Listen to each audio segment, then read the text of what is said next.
So you kind of seem to be a jack of all trades, as everyone in your group seems to be. So out of all those, what would you say your passion is? What would you say you're most passionate about? I'm most passionate. I am most passionate about our purpose, which is providing space for people who are like us, or people who, where we've seen, uh, we recognize that there is, kind of pitfalls in just being a person out here trying to live and survive and thrive. Um, Like not only financially but creatively as well. Financially, creatively, trying to navigate the world in a safe way. Yeah. Sometimes we don't even just always feel welcome in a space. Being an artist, Mm-hmm. being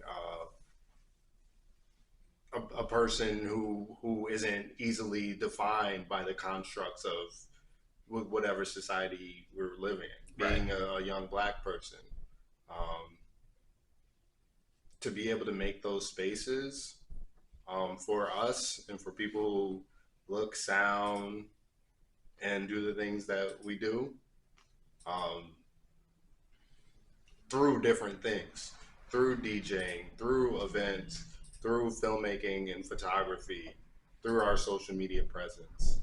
That's what gives us the most purpose, or that's what makes me the most happy. That's what I'm most passionate about. So it's not whatever vessel that is. The vessel is the vessel. If it's a photo or if it's a DJ set, I have to do it all. Or if it's making coffee, Yeah. So I have a coffee business also. Oh, you have a coffee business. Is it coffee brew? Is that what? Cold brew. Cold brew? So Upstate's cold brew. Okay. And how'd you go about starting that? Um, Much like I start most of the things, or it was like, all right, this is something we're passionate about. Mm-hmm. How can we be really good at it? But then how can we also incorporate our people into it? And how can we incorporate um, creativity into it? Right. Um, yeah, that's kind of how that started. And if someone wanted to get a cup, how would they do about doing so? So we make a concentrate, and the concentrate we do, it's a 14-hour cold brew made from organic Honduran beans. It's a medium brew, or a medium roast, roasted a touch past medium.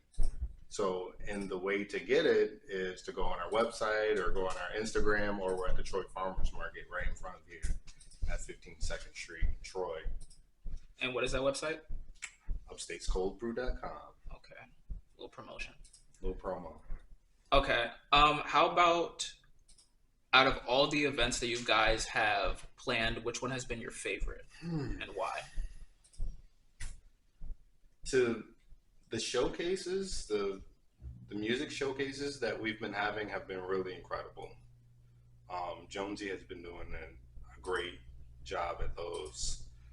And the reason why I love those so much is because you'll see everyone from a very seasoned artist who has been doing shows for years, and they rehearse and they've done the collaborations and they've been all over the region, or maybe some of them all over the country, to someone who is, it might be their first performance, and they might not even know how to hold a mic correctly, but they're there right next to people who may be professional artists, Mm-hmm.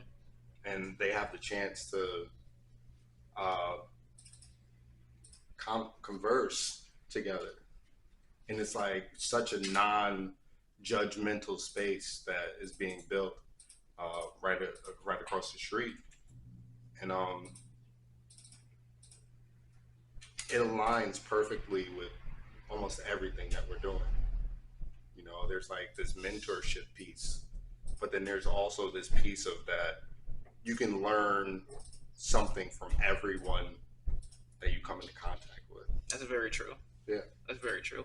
Yeah, like I was telling Patrick, definitely just about every single event that I've gone to, I've met someone that's been a great connect. I've Yeah. learned a lot. I've always felt very welcome. It always felt like a safe space, and I'm among a lot of other people. I'm very thankful that you guys started this, and I'm always excited for more events to come to. And I definitely always tell people about you guys. We appreciate that for sure. And I love the work that you've done with us too, man. It was dope because like that was something. The animation you did, right? Yeah. That was something where I'm also uh, the kind of space I hold inside of collective effort. It's just like an ideas person. Mm-hmm. So a lot of times I can visualize something even if I'm not like a part of the design. Yeah. Like the initial idea of what that animation was going to be was something that I saw and was just like, oh, it's coming up here, and then like we're going through the streets, and then you can see it to the right, and then you can see it to the left, and then like for you to make that happen, like just hand drawn was really dope. So I appreciate that. Of course, of course. It was definitely a challenge because typically in terms of like animation or filmmaking, my focus is on the character, but for that project, my focus had to be on the environment, which was something new. But I definitely learned a lot from it, and you know how life works. At some point, I'll probably be working on a project where the environment is my focus again, and I'll be able to look back on the project I worked for you guys and be like, "This, I got this." Word, run that clip.